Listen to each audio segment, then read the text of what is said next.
The year is 2035. You're 62 years old, sitting in a modest apartment you still rent because you never quite managed to buy a home. Your back aches from decades of work, and you're staring at your retirement account balance, $47,000. That's it. That's what you have to show for 40 years of grinding, commuting, and telling yourself, next year will be different. Here's the disturbing part. You did everything right. You went to school, you got the job, you paid your bills on time, you even saved a little when you could. And yet somehow, you ended up exactly where 78% of Americans find themselves, living paycheck to paycheck, wondering where it all went wrong. But here's the thing nobody tells you. It wasn't bad luck. It wasn't the economy. It wasn't even your income. It was a series of invisible traps, psychological tripwires, designed over decades to extract every dollar from your pocket before you even realize it's gone. Today, we're going to expose the money traps that keep 90% of people poor, not because they're lazy, not because they're stupid,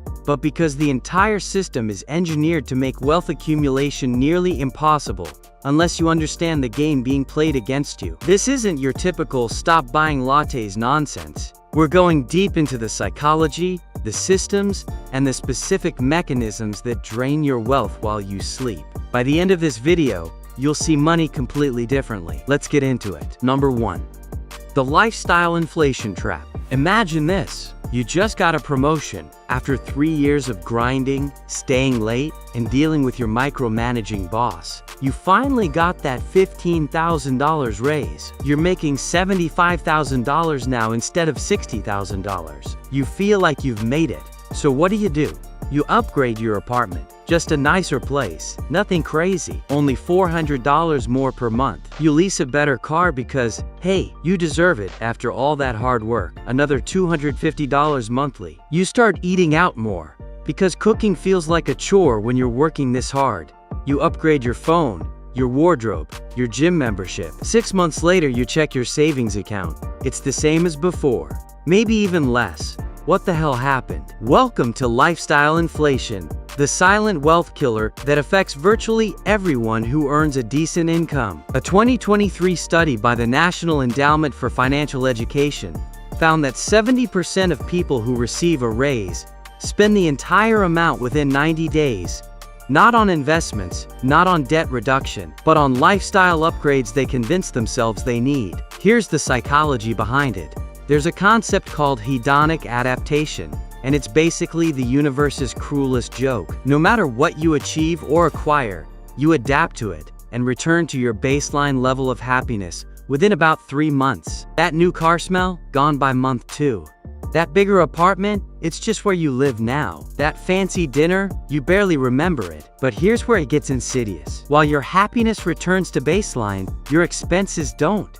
They stay elevated forever. The average American who earns $50,000 a year spends about $48,500. The average American who earns $100,000 a year, they spend about $97,000. The math stays almost identical regardless of income because lifestyle inflation scales perfectly with earnings. Thomas Stanley, the researcher who spent decades studying millionaires for his book The Millionaire Next Door, found something fascinating. The majority of millionaires don't live in fancy houses or drive luxury cars. They live in middle-class neighborhoods, drive used vehicles, and spend far below their means. Meanwhile, the people who look rich, the ones with the BMWs and the designer clothes, are often broke, drowning in payments, and one job loss away from disaster. The trap works like this. Society teaches us that success should be visible. You worked hard, so you should show it. You earned that money, so you should enjoy it. And every advertisement, every social media post, every conversation with friends reinforces the idea that more money means more stuff. But the wealthy understand something different. They know that the gap between what you earn and what you spend is the only number that actually matters. Not your salary, not your title. The gap. If you make $200,000 and spend $195,000, you're poorer than someone making $50,000 who spends $35,000. It's basic math, but it feels counterintuitive because we've been programmed to equate income with wealth. The solution isn't to never enjoy your money. That would be miserable. The solution is what I call the 50% 20% rule for raises. Every time your income increases, immediately automate at least half of that increase into investments or debt reduction before you ever see it. Let your lifestyle inflate slowly, not dollar for dollar, with your income. If you got a $500 monthly raise, set up an automatic transfer for $250 to go straight into an index fund. You'll still feel the benefit of the raise, but you'll actually build wealth instead of just funding a slightly upgraded version of being broke. Number 2. The debt spiral trap. Let me paint you a picture that might feel uncomfortably familiar. You're 23 years old, fresh out of college, with $35,000 in student loans. Not ideal, but manageable, right? Then your car breaks down. You don't have $2,000 in savings because, well, you're 23 and just started working. So you put the repair on a credit card. You'll pay it off next month. But next month, your roommate moves out unexpectedly, and now you're covering the full rent. So that credit card balance sits there, accumulating 24.99% interest. Then your laptop dies. You need it for work, so that goes on the card too. Within 18 months, you have $12,000 in credit card debt on top of your student loans. Your minimum payments are now $450 a month, which is money that could have been building your future, but instead goes straight to banks. This is the debt spiral, and according to the Federal Reserve's 2024 report on economic well-being, 37% of Americans could not cover a $400 emergency expense without borrowing money. Let that sink in. More than a third of the country is one minor car repair away from debt. Here's how the trap really works. Debt doesn't just cost you the interest, it costs you opportunity. Let's do some quick math. Say you're paying $400 a month toward credit card debt for 5 years. That's $24,000 in payments. But what if you had invested that same $400 monthly into an S&P 500 index fund, averaging 10% annual returns? After 5 years, you'd have approximately $31,000. The true cost of that debt wasn't just the interest. It was the $31,000 in wealth you didn't build. Now compound that over a lifetime. Those payments you made in your 20s didn't just cost you thousands. They cost you the compound growth those thousands would have generated over the next 40 years. We're talking potentially hundreds of thousands of dollars in lost future wealth, all from decisions made when you were barely old enough to rent a car. The credit card industry knows exactly what they're doing. A 2022 Consumer Financial Protection Bureau study found that the average credit card company makes $200 per year in interest and fees from customers who carry a balance. That's pure profit extracted from people who are already struggling. And let's talk about how they market this stuff. Building credit is the phrase they use, as if going into debt is a responsible financial strategy. Sure, you need a credit score in modern society, but you can build credit by paying your card in full every month. The idea that carrying a balance helps your score is a myth perpetuated by companies that profit from your debt. Here's the mindset shift. Wealthy people use debt as a tool to acquire assets that appreciate. A mortgage on a rental property that generates income? That's strategic debt. A car loan for a depreciating vehicle you don't need? That's a wealth extraction mechanism disguised as convenience. Before taking on any debt, ask yourself one question. Will this debt help me make more money, or will it just help me spend more money? If it's the latter, you're feeding the trap. If you're finding this valuable so far, do me a favor and hit that subscribe button. We break down these financial and psychological concepts every week, and I promise you, the next section might be the most important one in this entire video. Trust me, you don't want to miss it. Number 3, the time for money trap. Here's a question that might break your brain a little. How much is an hour of your life worth? Most people answer this by dividing their salary by the number of hours they work. If you make $60,000 and work 2,000 hours a year, you might say your time is worth $30 an hour. Simple, right? Wrong. Catastrophically wrong. And this miscalculation is one of the biggest reasons people stay poor. Let me explain. That $30 per hour doesn't account for the hours you spend commuting. The average American spends 225 hours per year just getting to and from work. It doesn't account for the time you spend decompressing from work stress, the time shopping for work clothes, the time thinking about work problems in the shower. When you factor in all the hidden time costs, that $30 per hour might actually be closer to $15. But here's the deeper trap. When you trade time for money, you have a hard ceiling. There are only 24 hours in a day. Even if you worked every single waking hour at $30 per hour, you'd max out at around $175,000 per year, and you'd have no life, no health, and no time to actually use the money. Meanwhile, the people who build real wealth understand something fundamental. You don't get rich by selling hours.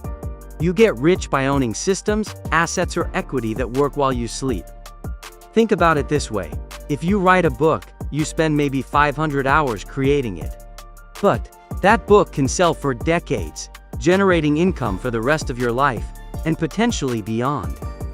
Those 500 hours got multiplied infinitely.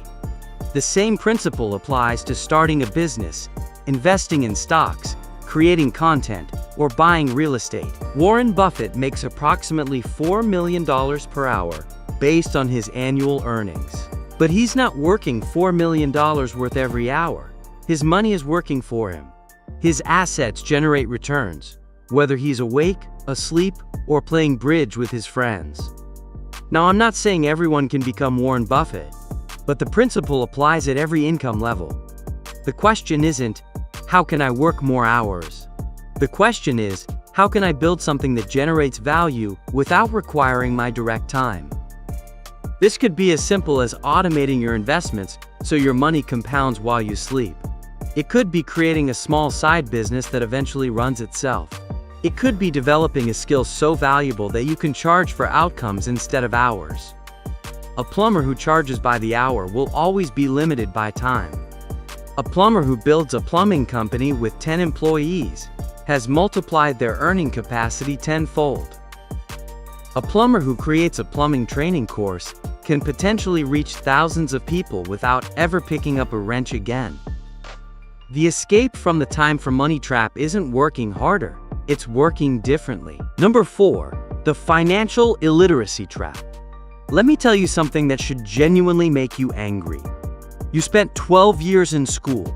You learned about the Pythagorean theorem, the mitochondria being the powerhouse of the cell, and what happened in 1066. But how many classes did you take on managing money, understanding taxes, or investing for retirement? If you're like most people, the answer is 0. According to a 2023 FINRA Investor Education Foundation study, only 34% of Americans could correctly answer 4 out of 5 basic financial literacy questions. Questions about things like compound interest, inflation, and mortgage payments. We're talking about concepts that directly determine whether you'll retire comfortably or work until you die, and 2/3 of the country doesn't understand them. This isn't an accident. Financial illiteracy benefits a lot of powerful industries. Banks profit when you don't understand that their savings accounts pay 0.01% interest, while inflation runs at 3 to 4%, meaning you're literally losing purchasing power by keeping your money in their accounts. Credit card companies profit when you don't understand how compound interest works against you. Insurance companies profit when you don't understand that most policies they push are unnecessary. Investment firms profit when you don't realize that their actively managed funds underperform simple index funds 88% of the time over a 15-year period, according to S&P Global.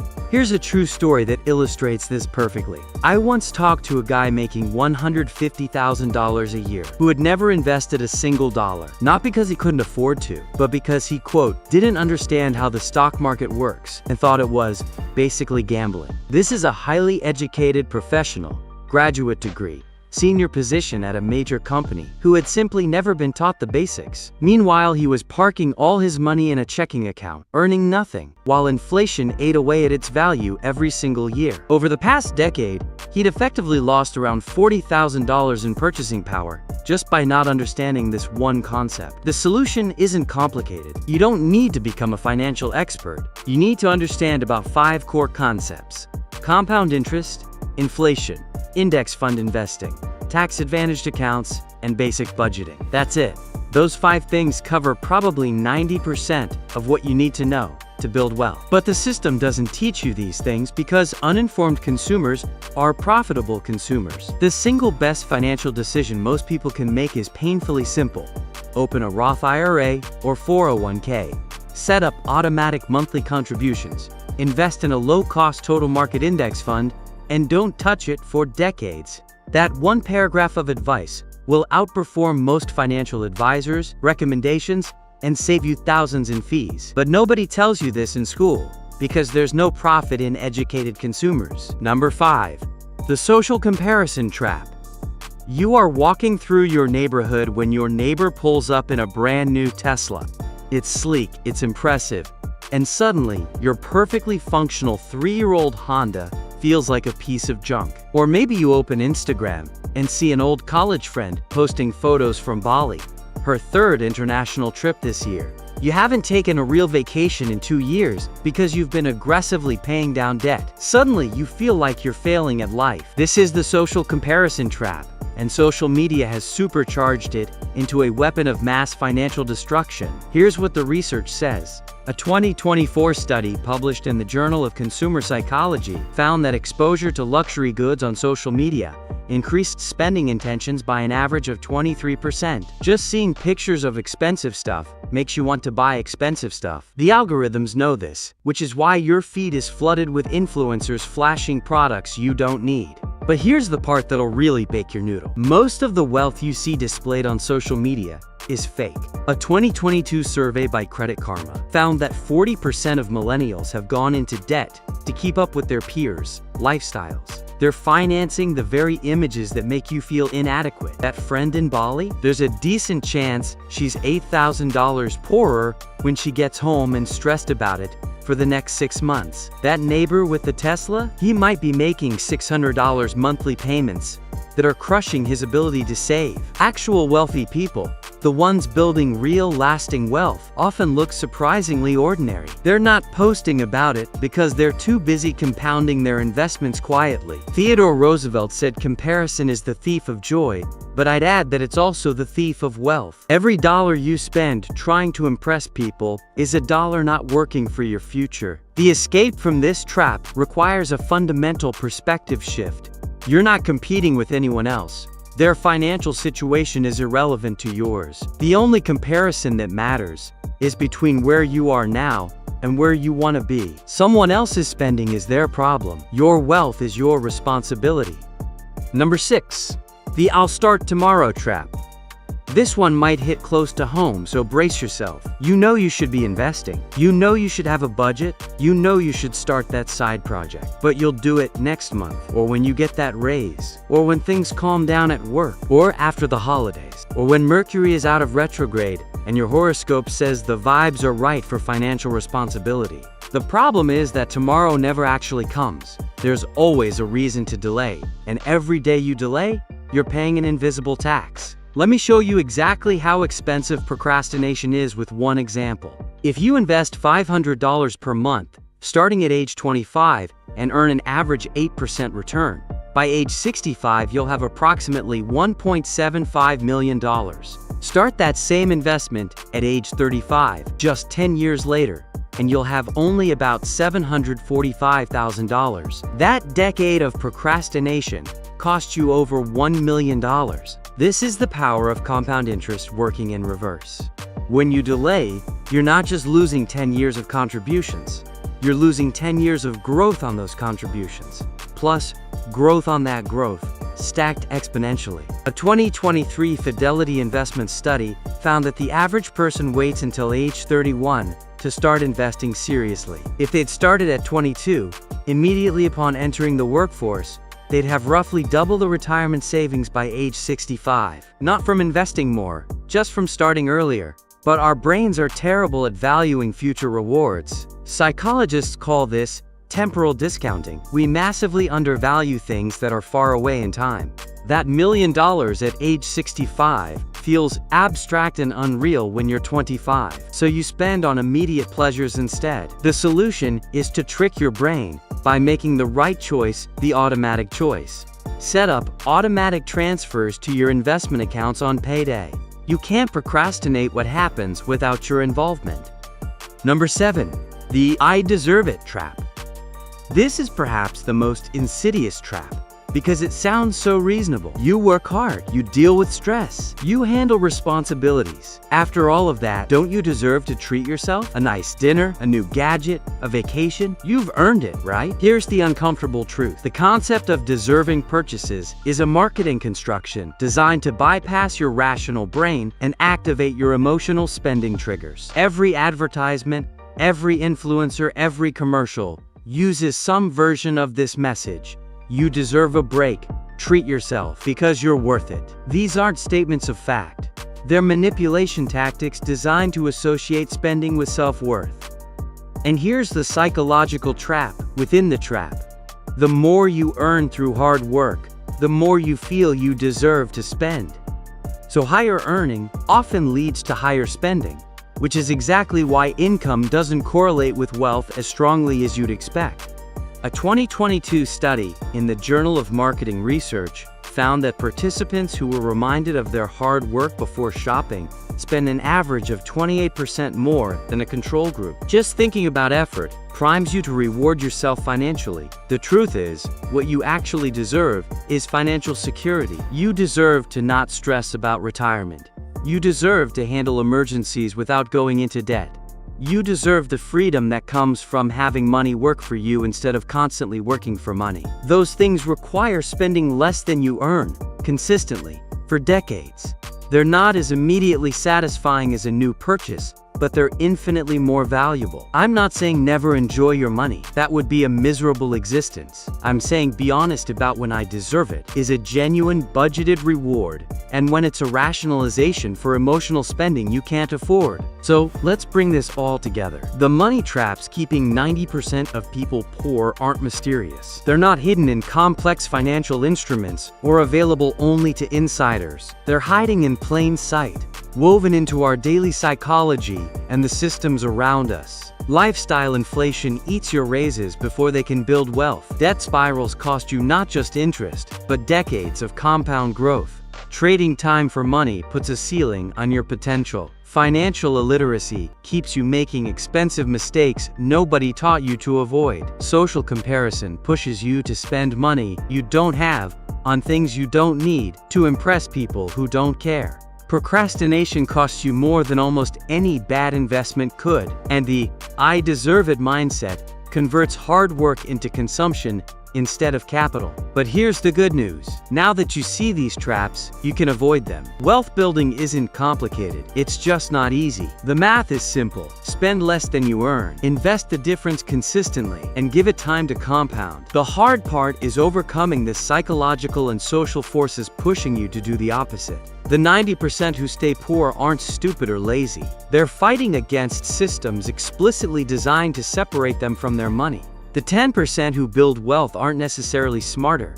They've just learned to recognize and sidestep the traps. Now you know what those traps look like. What you do with that knowledge is up to you. If this video helped you see money differently, smash that like button and drop a comment telling me which trap has affected you the most. I read all of them, and I'm genuinely curious which of these resonates hardest with this audience. Thanks for watching. I'll see you in the next one.